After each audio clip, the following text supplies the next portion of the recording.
Hey, how's it going, everybody? This is Joey Galvez, one half of your host of Explain Yourself, and I want to let you guys know about a really cool book from our friend of the show, Eli Shockey. This one is called The Greylock, and it's a story where magic is a commodity. Potions are sold at corner stores.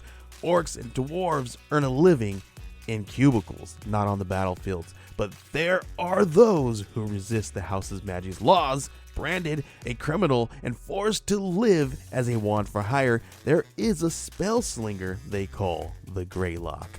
Check this one out. You guys can pre-order issue 3 right now with code JAN241939, and make sure you guys are heading over to your favorite LCS and letting them know that you want Greylock number 3, and maybe pick up the first 2 issues. You could do that at the Scout web store. So make sure you guys are grabbing the Greylock number 3, JAN241939 at previewsworld.com. Okay, everybody. I have something really cool to tell you about. If you haven't heard yet about Anchor, it's the easiest way to make a podcast. Let me explain here. It's free. There are creation tools that allow you to record and edit your podcast right from your phone or computer. Anchor will distribute your podcast for you so it can be heard on Spotify, Apple Podcasts, Stitcher, and more. You can make money from your podcast with no minimum listenership. It's everything you need to make a podcast in one single place. Now, the way that you can do this is you got to download the free Anchor app or go to anchor.fm, and then you can get started. It's really fun. We just switched over recently here at All Too Real 2, and I'm enjoying it so far. So be sure to check it out and let us know what you think.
Okay, everybody, welcome to the latest episode of All Too Real 2. My name is Michael E. Cullen II, and with me via Zoom is... Matthew Richie Rich Haas. Interesting name. Yeah. Now, are the C's in your name all, like, cent signs? Yes. Okay. I changed it legally. It actually cost extra money to do symbols. Oh, okay. No, I don't really know if that's true or not. But I heard it cost a little bit extra cents to use the cent sign. Okay. Yep. I'm done. I'm done too after watching this fucking movie. Okay, so if you couldn't tell by the title or what we're saying right now, today we are covering the direct-to-video sequel, Richie Rich's Christmas Wish. This film was released in 1998, directed by John Merlowski, who has also directed...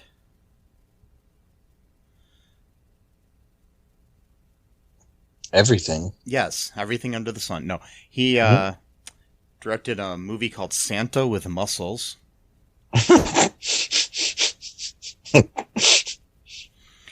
Amityville: A New Generation. A movie called Contagion. Oh wait, did he? No, yeah, he directed. Yeah, that's not the famous movie called Contagion. Oh, okay. This is a 2002 movie. Oh, okay. Directed a movie called Cop Dog.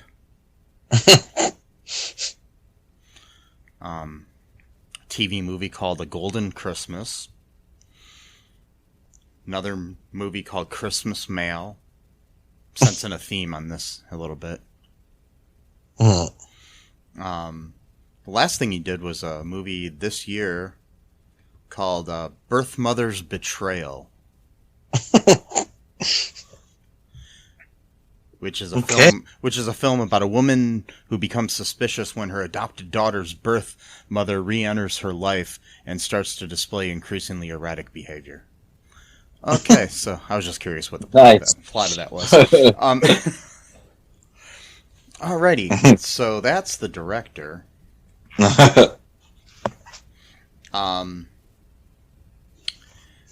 It's written by Rob Kirscher and Jason Pfeffer.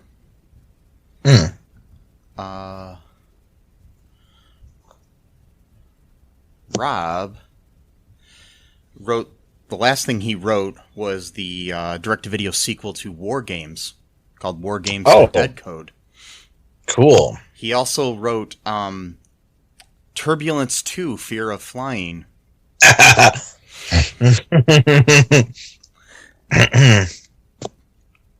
Wow. He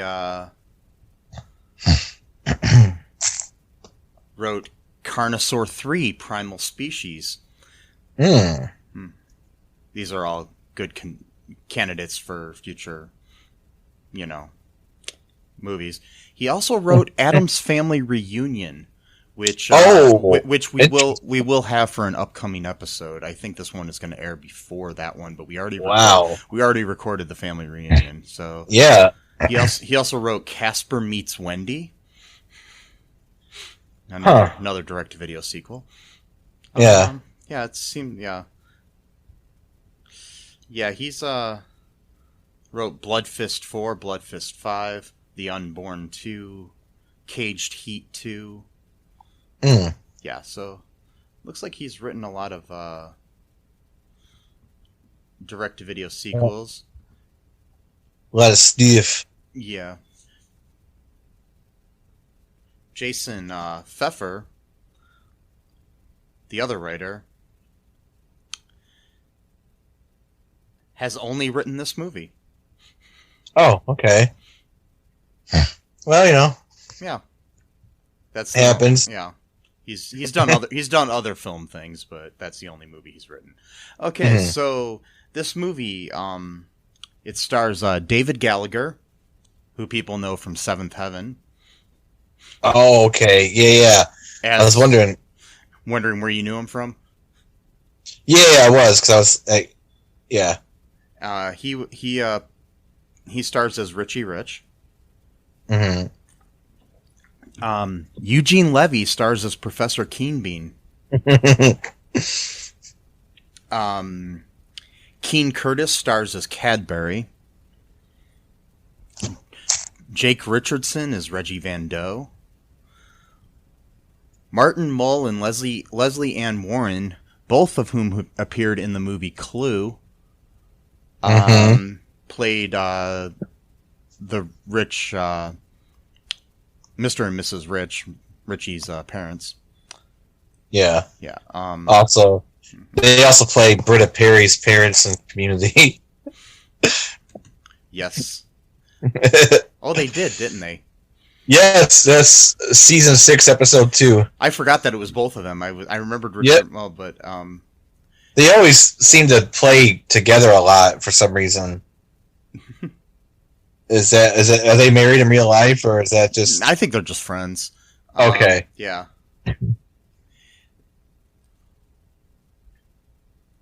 Also, while this movie was made, the then current Mrs. Trump appeared in the movie as Mrs. Van Doe.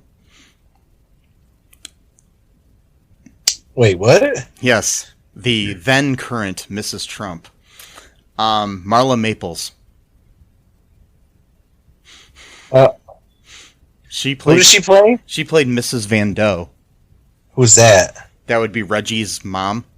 Really? Oh my god! Wow. Yeah.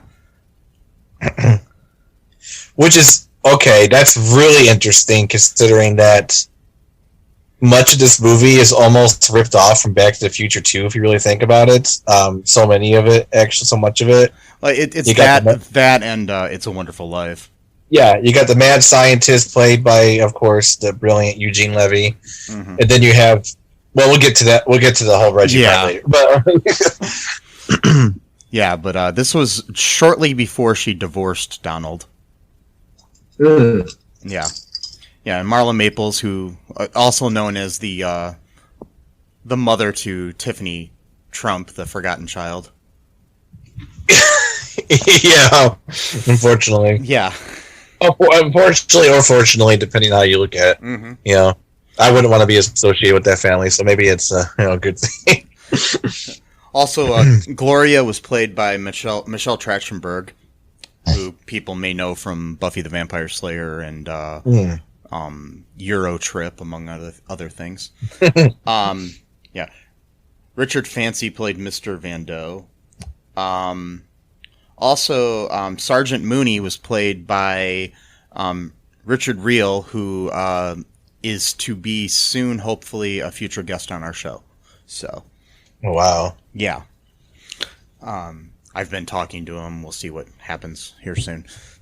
But people may know him from Office Space, among other things. So. Yeah, he's the guy. The whole jump to conclusions, Matt. Yeah, I love that. That's like he was like probably like my top 3 characters in that whole movie. Oh, yeah. Like, he was just so hilarious, and he was good in this too. Because I recognized him immediately when I saw him. I'm like, oh, yep.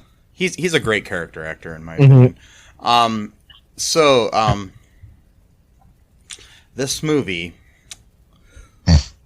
what happens in this movie, Matt? Anything? This movie's only 84 minutes too, so I call this the 90s effect. It's so much stuff happens in these movies in such a short period of time. It's kind of hard to wrap your head around it. It's very confusing. This movie was action packed, surprisingly so. In fact, I was not expecting to be this much action in like a made for TV movie, but just starting it off, basically, the Phantom Menace stole ideas from this movie with the pod racers, evidently, because this whole movie begins with like a really long pod racing scene with sleds that are like powered by gas or whatever, and he's playing with his friends, and then the butler like has like a remote that can like actually like force the cars to come back home or whatever. So that's what he does after like this really long, like 5-minute long scene of them racing and stuff. And he has to like, even though he's like a 12-year-old kid, he has to like do all this like, public appearances and conference calls. Like you got 3 conference calls. Like for what? He's 12 years old. What the heck? Like, and his parents are still running the business, so it's like, why does he need to be on conference calls? They never explained that, but whatever. Just lots of weird gimmicks in this movie. Like Eugene Levy plays like the mad scientist kind of guy, and he's like making all of these, goofy little inventions and stuff like that. But like even before that, like Richie has like a robot made for some unexplained reason. Well, this is all based on the on the comic book. Okay. So in the comic book, there is a Professor Keen Bean. There's also Iona, the maid. I used to, when I was a little kid, I used to watch the animated Richie Rich TV show, so all of this seemed normal to me. Okay, well, at least that's like part of the canon then or whatever, because I wasn't really sure, because I was confused. I'm like, why is there a maid robot?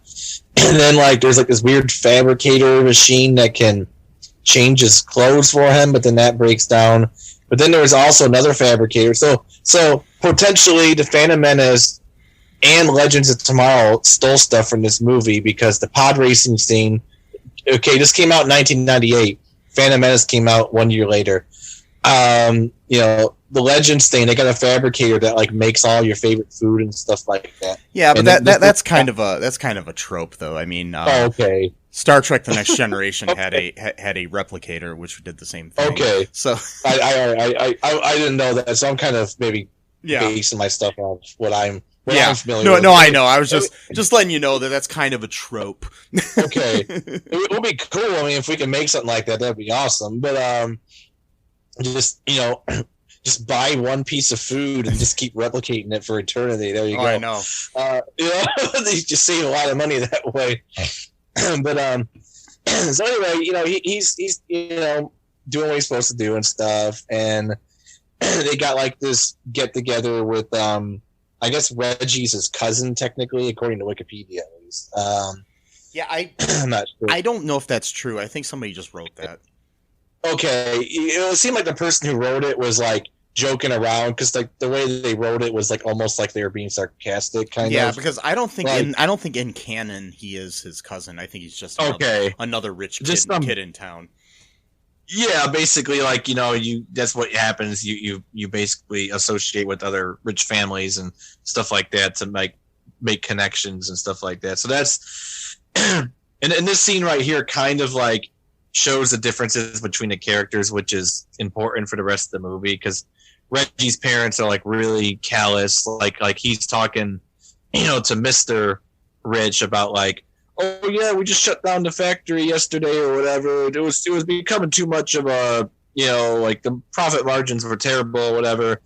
And then he's like, he asked like Mr. Rich, like, how are you doing? Whatever. And he's like, oh, we're doing great. We just gave our employees an extra week of vacation. And the other guy's like, well, I think that's a terrible precedent to set or something like that. It's like, like, how dare you, give your workers more time off, Yeah. So that kind of shows like the difference of attitudes between the two families because Reggie, pretty much has adopted all of his father's teachings about wealth and how you treat people and stuff like that. So he's like a complete brat. Like I even said, my niece was over here, and I even said I wanted to behead this kid.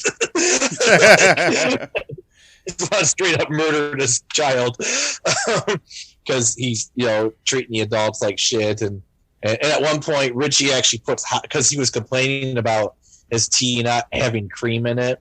So Richie poured, I don't know why he got hot sauce from randomly just sitting there for some unexplained reason, but whatever, the hot sauce was there. And then so he like poured it into Reggie's cup, and then like Reggie spit it out, pulling the Danny Thomas. By the way, Danny Thomas is from Toledo, Ohio, and he's the one who invented the spit take. So no, he perfected it.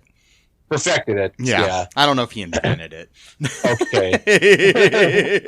He was considered the master of it. he made it famous. And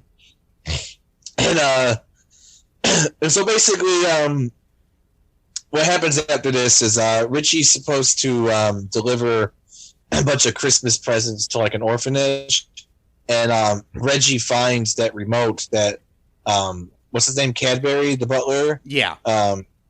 He finds the same remote that Cadbury used earlier to like control the sleigh, and so like he's like making Richie like go faster and stuff like that, and like he can't really control it, so he like crashes through like the fence at the orphanage, and then like he takes him off a cliff. So like Reggie was literally trying to murder Richie. Like can we talk about that for a second? Like he was literally about to commit murder against Richie and Cadbury, but luckily they jumped off the sleigh. Well, for some reason, rich people do that all the time, don't they?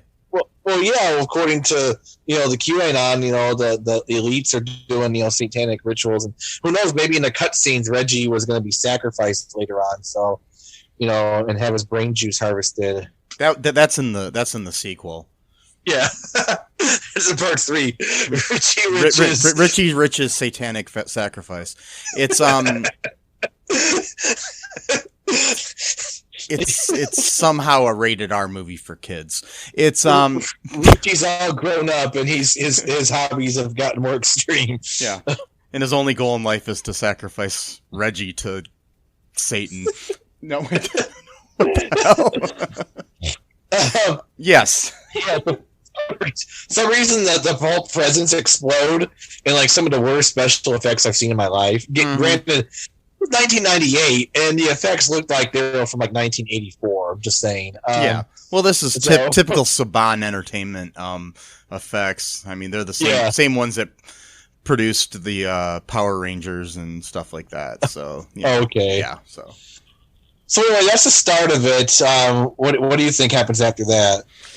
Well, basically, okay, so Richie thinks that the whole thing is his fault, and earlier we Professor Keenbean had created this thing called a wishing machine that looked like a washing machine. Yep. Where you could make any wish you wanted. Earlier it misunderstood, at one point it misunderstood Richie when he wished for pie, and somehow he got a pigsty. Yeah, it was a big pie is what he wished for. But he got a pigsty. And but anyways, Richie goes to the laboratory, and he goes to the wishing machine, and he accidentally wishes that he was never born in front of the machine, and he's transported into like a parallel universe where he was never born, and nobody recognizes him. Reggie has somehow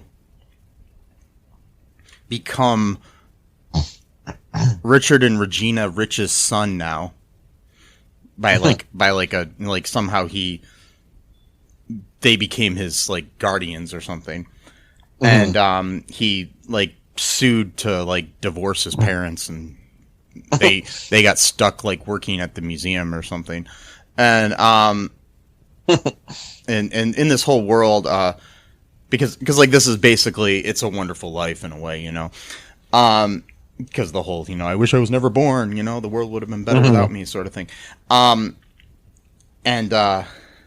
So everything in the town, instead of being like Richville, it's all named after Reggie now. And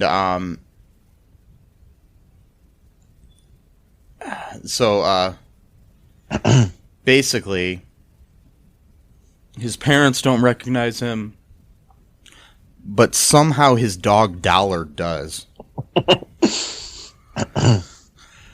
That's right, his dog is named Dollar. That's in the canon of the thing, and he's a white dog with little dollar sign spots on him, which is also canon from the comic books and the cartoons and everything. You know what? After watching this, I realized that I don't know if I ever watched the Macaulay Culkin original Richie Rich movie. Oh, really? I watched. To be honest, I actually think this one was better than that one. Really? Somehow. Probably has a better plot, maybe. I don't know. There's more stuff going on. Yeah, there is. Yeah. I don't remember the movie at all. I watched the trailer for it, like after I watched this movie, and I'm like, none of this seems familiar to me. But anyways, they oh boy, this is so okay. Anyways, so earlier on in the movie, in the real world, we had learned that Cadbury used to be the roadie for a band called Root Canal. So after realizing nobody recognizes him and all this stuff, he decides to go try to find Cadbury and tracks down Root Canal.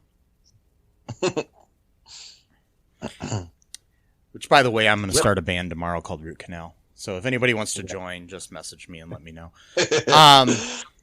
We're going to just cover the one or two songs that they do. Yeah, the one. Sorry, that name is just. I've had a root canal before, and I don't ever want to hear that phrase again. Like, why would you name your band that? I've had a actually a couple of root canals, and Yeah. I actually didn't mind them. Oh well. I mean, I don't know. I mean, it was kind of painful and stuff, but I'm just saying it wasn't as bad as I thought it would be. Yeah. But still, yeah. So he wasn't in the band. He was just a roadie. Yeah. Oh, okay. So, that's what I gathered, at least. So, Okay. They have to. They end up, he ends up convincing Cadbury that what he's saying is true. But he's on the run, by the way, also because he had taken Dollar with him when he left the rich house. And he's a dog napper now. And it's the whole town is off, basically trying to track down a dog napper because there must not be any other kind of crime in this fucking city. Even though everyone's homeless, pretty much. But the number one priority for Sergeant Moody and everyone is to find the dog napper. Right. And the thing is, Reggie doesn't even like his dog that much because at one point he pulls on his leash really hard. Yeah. And I'm like, you don't treat a dog like that, you piece of shit. That's why he's going to get his and Richie Rich's satanic sacrifice or whatever they're calling it. Yeah. He's going to let Dollar eat him. Yes. That's what happens after it. Yeah. I'm wondering if Harvey Comics would allow us to make this movie. Yeah. I'll have to pitch it to them, and see if they'll go for this. So, anyways, God, this movie was annoying. Anyways, I mean, it wasn't horrible. It just wasn't good. And, yeah, so, do you want to take a break, Matt? I need to clear my head here. Yeah, sure. Yeah, we'll be back with the rest of the plot, folks. I'm sorry. Yep. Hello, I'm Tom, And I'm Brian, hosts of Be Hero Fights. home of the greatest debates of our time. We tackle the tough topics such as Fortnite versus Call of Duty. McDonald's vs. Burger King. John Wick versus... Wait, is that really fair? Nevertheless, join us weekly on Spotify, Apple, Google, and pretty much anywhere you can find podcasts. And hear the madness ensue. And as always, Fight on. Hey, folks, this is Michael E. Cullen II from the podcast that you're listening to right now, along with Matthew Haas. We just wanted to tell you about our great podcast Super. called Super. It's called All Too Real. And on that show, what do we do, Matt?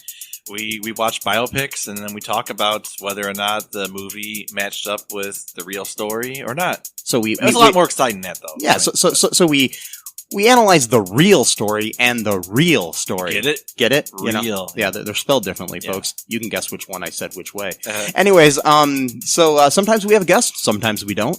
But we talk about great movies like Shattered Glass and The Social Network and Futile and Stupid Gesture, among others.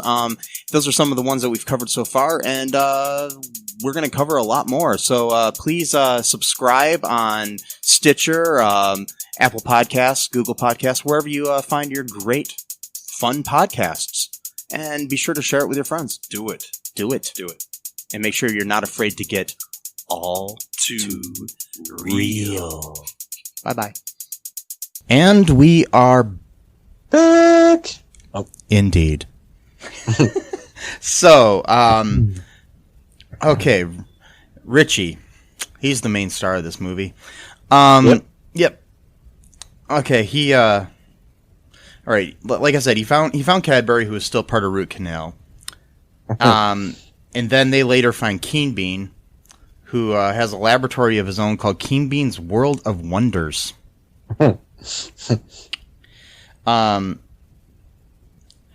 Richie talks to Keen Bean about the wishing machine, and like you said, yeah, it's very Back to the Future. It's actually Back to the Future 1-ish, where it's like Richie knows about the machine that the mad scientist doesn't really know everything about yet. Right. Well, it's a combination actually because but then also it's like Back to the Future 2 with Biff Tannen buys the city and everyone's homeless and stuff like that. Yeah. It's like interesting. But yeah, he basically explains that to make the wishing machine work, you need a Pegliosaurus wishing bone. Pegliosaurus wishing bone. There you go. That's a cool band name. Pegliosaurus wishing bone. Yeah. Yeah. Okay. They realize that they can get one at the museum where Reggie's parents work. They end up stealing it after they do a skateboard thing underneath a bunch of laser things, like that are set off alarms. What are those called? Laser alarm triggers, motion triggers. Motion detectors. Yeah. Okay. Then they come back. With the wishing bone. And they get the machine to work properly. However, before Richie could wish himself back, of course, Reggie arrives there with the policemen. And Richie and all of his friends and Keenbean and Cadbury and everything are all put in jail. Oh yeah, by the way, he hooked up with all of his friends from his real world who now become friends with him because they believe he's a good guy because he hates Reggie. Right. Like, they don't remember him, but they just kind of believe him at this point that he's telling the truth. So it's kind of a weird type of relationship where it's like they themselves don't really even know him, but they're like, well, we'll just hear him out and believe he's telling the truth. Yes. Indeedy. So anyways, they end up in jail. Everybody does. And then Reggie takes the machine home. He wishes for the ability to fly. But before he can make another wish, Dollar runs off with the wishbone. And takes it to the people, the people that are in jail. They try to get the dog to get the keys in the jail cell to get him out. But they are actually then bailed out by root canal. Because Richie had taught them a song. And because of that song, somehow within this, what seems like 1 day period, they signed with a record label. And got paid a bunch of money, I guess. Yeah, because now they were in a limo. Dude, it wasn't even a day. It was like a matter of like 6 hours. I don't work in the music industry, but. And I'm pretty sure in the 90s, it took more than a day to get signed to a record label. Yeah.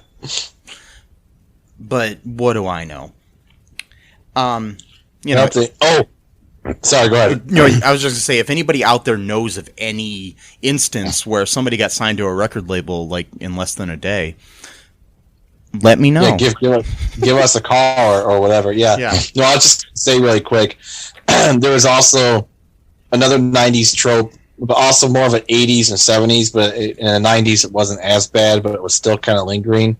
It's the inappropriate stuff when it comes to adult female women talking about young male children. Oh, yeah. And there's a scene where he's pretending to be one of the members of the band when the cops are looking for him at the place where they're going to play the show. Yeah. Where rehearsing, and then like one of them's like feeding him like grapes or something like that or whatever. And then there's like these twins, like these female twins that are really attractive backup singers in the band. Yeah. And then like so one of them was like feeding him chocolate and stuff or whatever, like when he's talking to the cops, and then when the cops leave, he's like, "Thank you, ladies," or whatever, and then like one of them's like, "Yeah, give us a call when you're allowed to stay up past 9 o'clock," and it's like, okay, so most kids are allowed to stay up past 9 before they're the age of 18. So are you saying like when he's 13 or 14 years old to give you a call?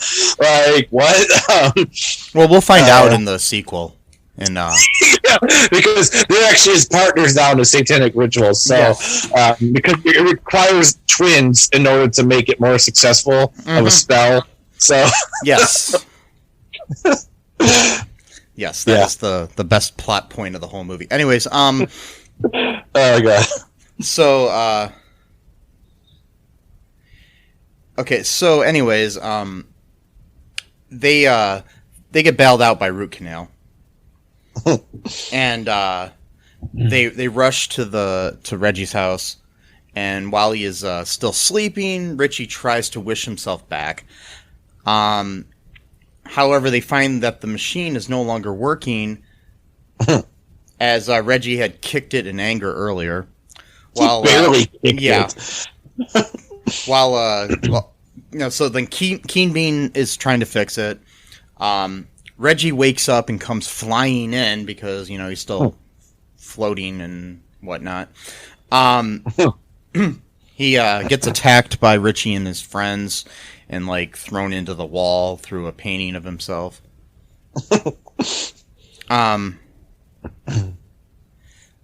Sergeant Mooney. Yeah, it's Mooney. Sorry, I said Moody earlier, but it's Mooney.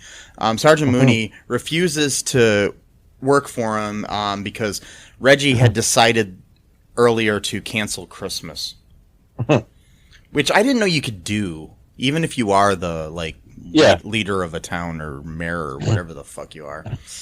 Yeah, how can you cancel unless you're going to send the cops in every person's house and make sure they're not celebrating Christmas? I mean, well, I mean, these people in the world that think there's a war on Christmas probably think that this is what's going to happen because they get pissed off because a cup at Starbucks says Happy Holidays or some bullshit, and people in in the stores, care more about other holidays. But it's okay because you know what?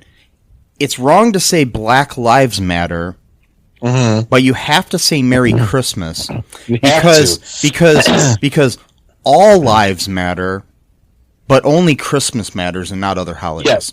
So Hanukkah doesn't matter. Yeah. Kwanzaa does not matter. Ramadan does not matter when it happens to fall in December. Yeah. None of those. And plus too, Festivus doesn't matter.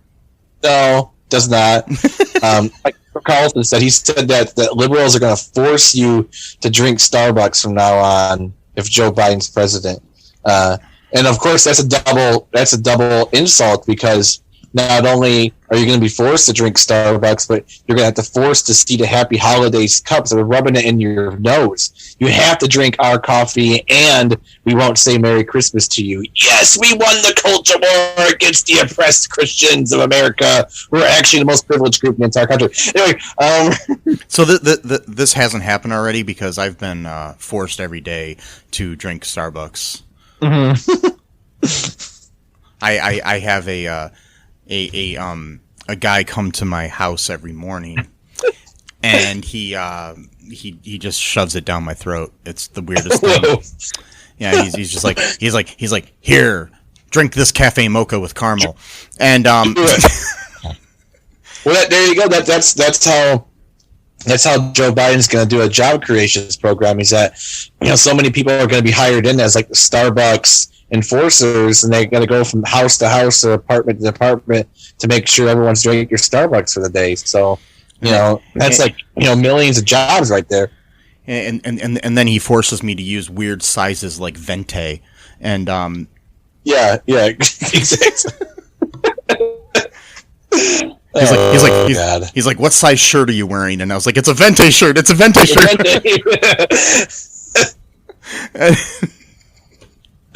Oh God. So, anyways, back to the Richie Rich. So, like I said, Sergeant Mooney stops working for him because because Reggie wants to cancel Christmas. After that, they get the machine to start working, and then Richie wishes himself back as Richie Rich. So he sets things right in his real world, and is now grateful to be alive. As everyone is glad to have him back, they gather around a Christmas tree and they sing. And they have this shot where like the people look weird, like they were pasted there or stuff. It was like weird. Yeah, it was almost Birdemic level effects. It was really weird. That's right. I'll talk about the fact that when he wished himself, it was like this weird, like psychotropic scene where he's like flying through all this like laser shit. Yeah, it's like when the TARDIS goes flying in Doctor Who or something. It looked like this movie was like a magic mushroom trip of a movie. Really, yeah. It was so bizarre. And so, too, I forgot to mention that Reggie reconverted the robot to be like this weird flame breathing thing. Yeah, with a Bride of Frankenstein looking hairdo or something. Yeah, exactly. It's like, okay, that was just a little minor point, but also too, not everything did go according, because now Cadbury's like in a wheelchair all of a sudden. How'd that happen? It was because of the accident when they were in. Okay, yeah. But Cadbury and what's her face, the orphanage lady, get together. Mm-hmm. Yeah. Oh yeah, that's right. So there is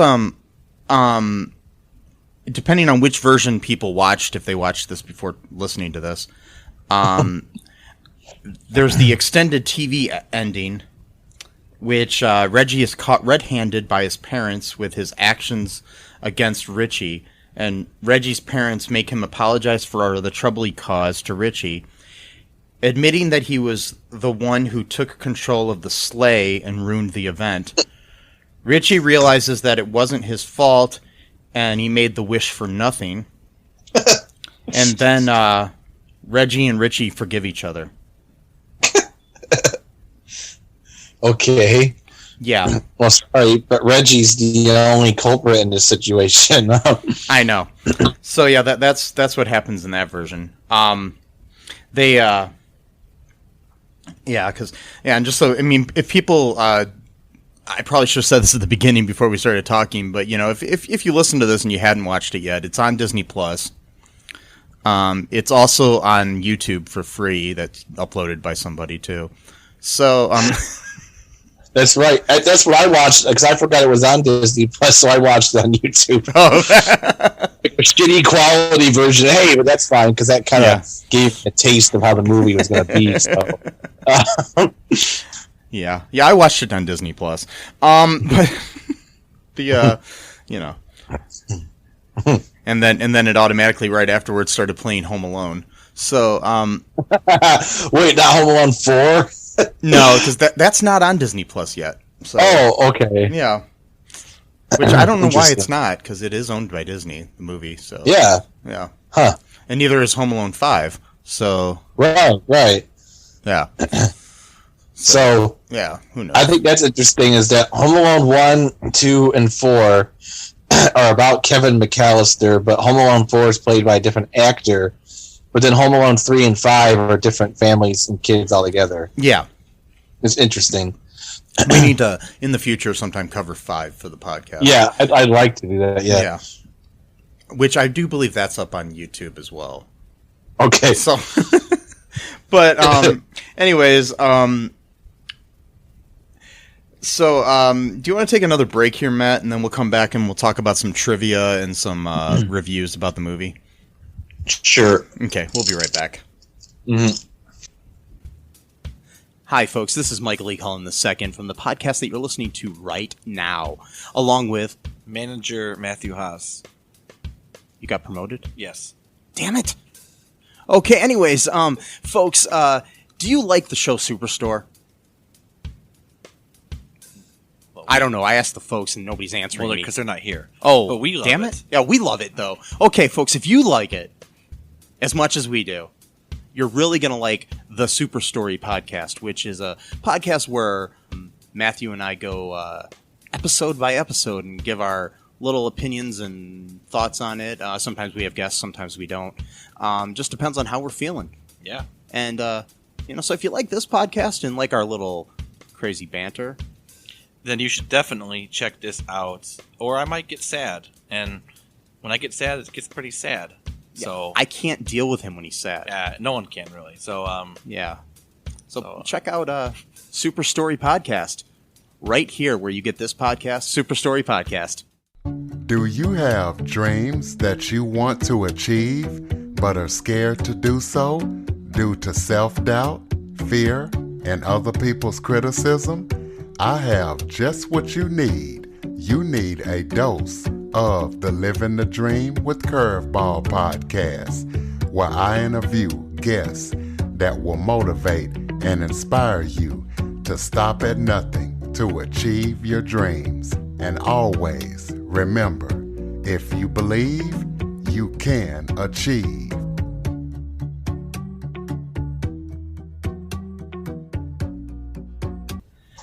And we are back. So, okay, here's some trivia about Richie Rich's Christmas Wish, the 1998 video film.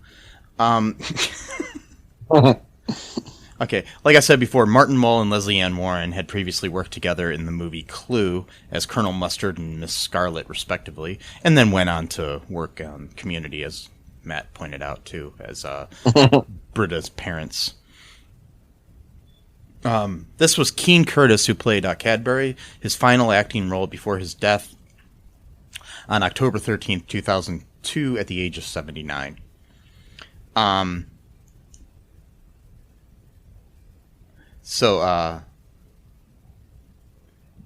David Gallagher was on Seventh Heaven, and in one episode, Jake Richardson, who played Reggie, appeared in that show as well. Oh. Okay.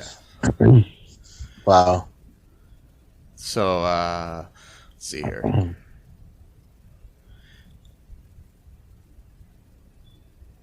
So, here's some reviews really quick here of the movie, culled from the Internet Movie Database. I decided to say data today instead of data. Okay,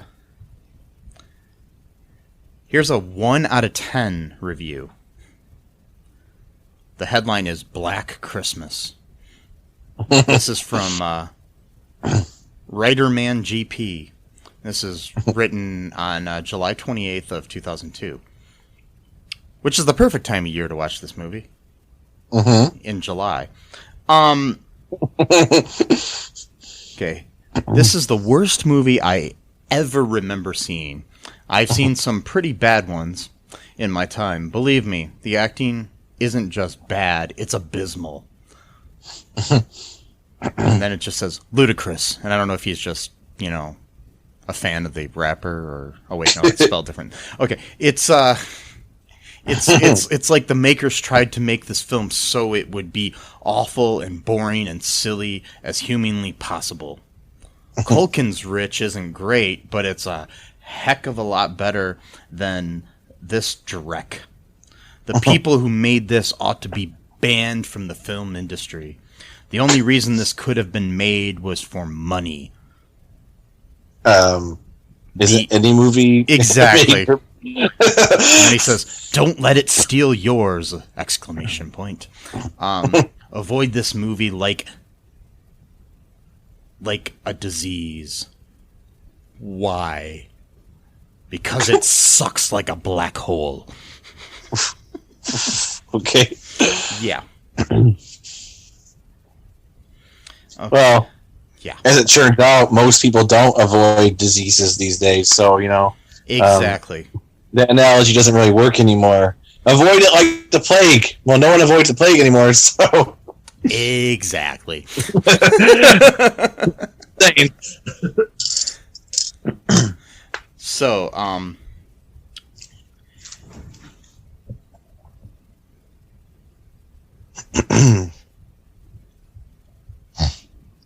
okay, here's a 10 out of 10.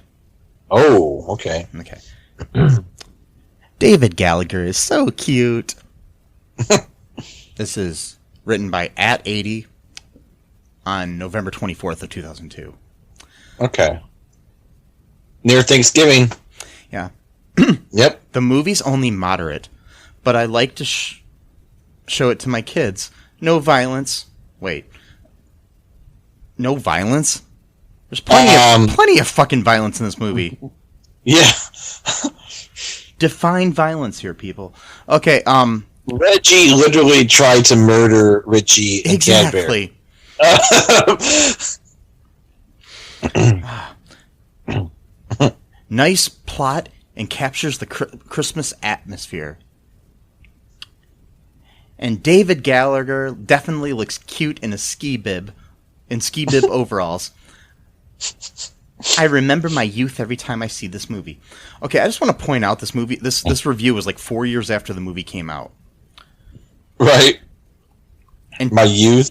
And this person has kids, and they like to show this movie to their kids. And they are obsessed over how cute David Gallagher, who was like 12 when he made this fucking movie, is. That's creepy.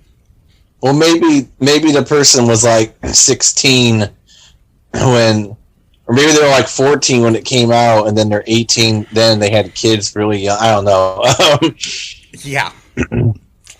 Either way,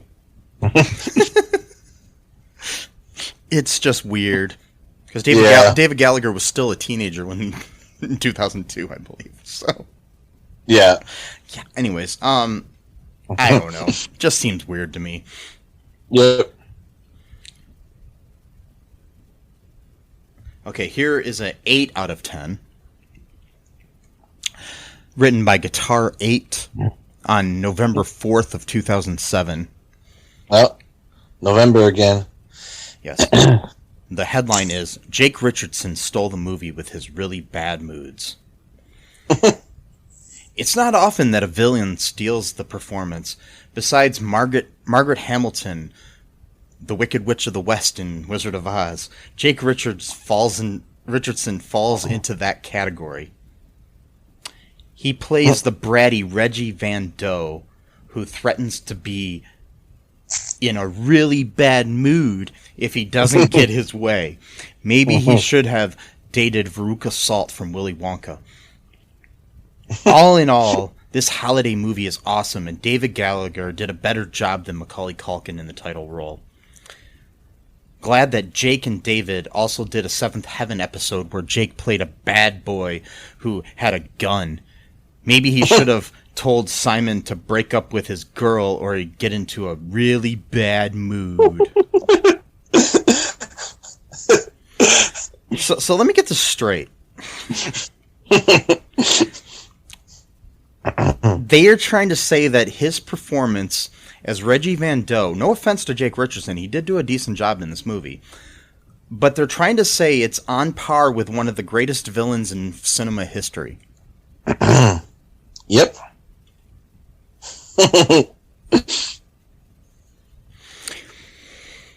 Okay, because when I think of great villains in film history, I think, Hannibal Lecter and Darth Vader and Reggie Van Doe in Richie Rich's Christmas Wish. Yep, it's just those three, top of three.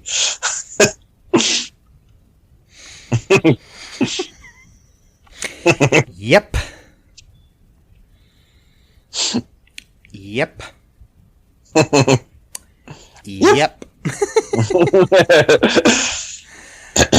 Okay. Yep. Yeah, I think that's about it. The rest of these reviews are really actually pretty long, and I don't feel like reading them all out. Yeah. So, would you recommend this movie to anyone, Matt? No, I wouldn't actually. No.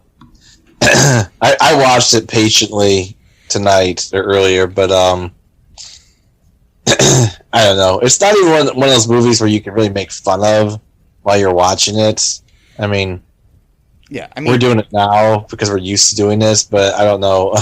Yeah, it's not like a good like Mystery Science Theater 3000 movie or anything either. You know what I mean? Yeah. It's I don't know. Speaking of which, very soon we're gonna have Jonah Ray from Mystery Science Theater 3000 hopefully on the show. So, anyways, I don't know. It's definitely something you could probably have on, like if you have kids over and you just don't want to think, and they might enjoy enjoy it like little kids or something. And I mean, this does tend to play on that 25 Days of Christmas thing that they have every year on what is now Freeform and used to be like ABC Family or whatever. Right. Yeah, I know they play this every year as part of that. So, it's good for that purpose, like something that you can just, if you can't find something else to entertain your kids, this might work. Right, yeah. Yeah. And I mean, it's got Eugene Levy in it. Yeah, I know. It had like a lot of, good actors in I this mean, movie. the cast was actually pretty good. I mean, you got, I mean, Leslie Ann Warren and Richard Moll and, you got decent people. And, I mean, I don't know. Michelle Trachtenberg even in a small role before she was really big and famous. Which one's that? She played his female friend. What was she in after that? Oh, she was in Buffy the Vampire Slayer. Yeah, that's right. She was Harriet the Spy. She was in Euro Trip. She was in a lot of things. Those are the only ones I can think of off the top of my head. Right. But yeah. Well, she's a good actor. Wait a minute. Didn't Buffy though start in the same year? So when did she come into that show? Towards the end, she was in the last couple seasons or so. That's right, because she'd still be like a little kid if like. Yeah. So basically, I'm gonna spoil Buffy the Vampire Slayer, which came out, 20 years ago. Yeah. Or 20. Yeah. So. There was some kind of like supernatural thing that happened, and all of a sudden, Buffy had a little sister. Oh yeah, that's right. And that's who she was, and it was like Okay. sort of a like she never existed before, but all of a sudden she did. Right. Okay. Yeah. So. But you spoiled it for me. It's been like what 15 years since it's been off the air or something. No, when did it come out the air? Was it 2005 or 7 when it was off? I don't know, but it's been a while though, at least. Yeah. It's been enough for the statute of limitations here when it comes to this. Great show though. Great show. I used to watch it a lot when it was on. I like it a lot. I like Angel a lot too, though. Anyways, yeah, that's a good one. I'm still mad that my ex-girlfriend stole my DVDs of Angel or both. Of Buffy. I think she bought me the Buffy ones and I bought her the Angel ones, or something. Whichever it was. But anyways, yeah. She took them both either way. Oh, gee. Yeah. But that's okay. Life goes on, Matt. Yep. Yes, it does. Yep. Okay. Anyways, that's messed up. I was just watching Harry Potter Goblet of Fire. Like I think it was last night, and that's actually one of the lines that Bartimaeus Crouch says to Harry. Actually, he's like, because he was talking about how like his son was became like a Death Eater, and then had to send him to prison and stuff. And he was there's a part in the movie where he talks about his ex-girlfriend taking his Buffy the Vampire Slayer yes, DVD. actually, that's in the cutscene. Barnabas Crouch Sr., who is the head of the magical law enforcement, he's like, yeah, my girlfriend stole the Buffy the Vampire Slayer DVDs from me. Yep. He's telling Harry this, and Harry's like, okay, that's weird. Tell me this. And then Hermione called to him because she could see that he's visibly uncomfortable, and she calls him over. Hey, come over! I gotta talk to you about something. He's like, oh, I gotta go, sir. And he's like, that was a weird conversation.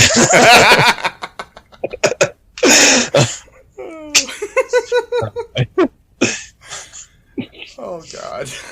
Why are we like this? I don't know. But anyways, anything else before we go here, Matt? No, other than just don't watch this movie if you can help it. All right. This movie was so bad. Anyways, yeah. So, make sure, check out all the links we have in our show notes, people. Follow us on Twitter. You know, if you prefer listening to this on YouTube, it's on YouTube as well.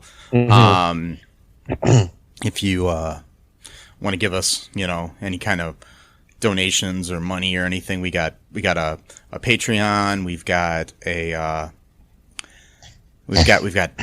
place where you can get T-shirts. You know, TeePublic. We've got a lot of things, and there's a bunch of things where you can donate to some charities and things of that nature.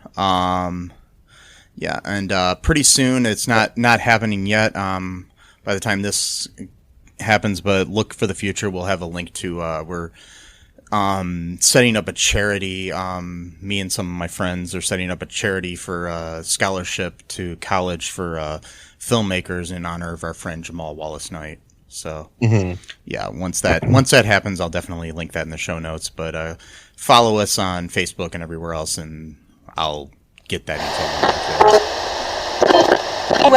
Hi, this is Mike from the future, breaking in really quick, just to let you know that the reason we talked about Jamal Wallace Knight, who has appeared on the show in the past, was because he just passed away recently, and that's why we were talking about that. We go more in depth in that in a future episode that won't be airing until after the first of the year, but just thought I'd let you folks know. Rest in peace. Now, back to the previously recorded episode.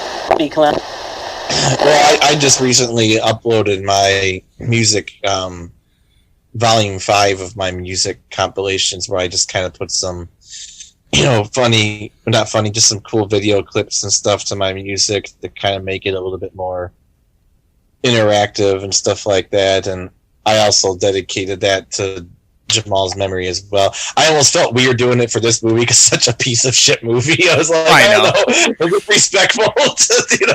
But yeah, but it's cool and all, and we will link stuff to your music in the show notes as well. Okay. And so yeah, but rest in peace, Jamal. Went to his memorial today as we record this, so he's still on my mind. That's why I'm talking about him. So. But anyways, be safe, wear a mask, live long and prosper. Yeah. Bye-bye. Bye. Thanks for listening to All Too Real 2 podcast, a Cullen Park production. Produced and edited by Michael E. Cullen II. Music by Matthew Hawes. Subscribe and share the show. Visit us at cullenpark.com.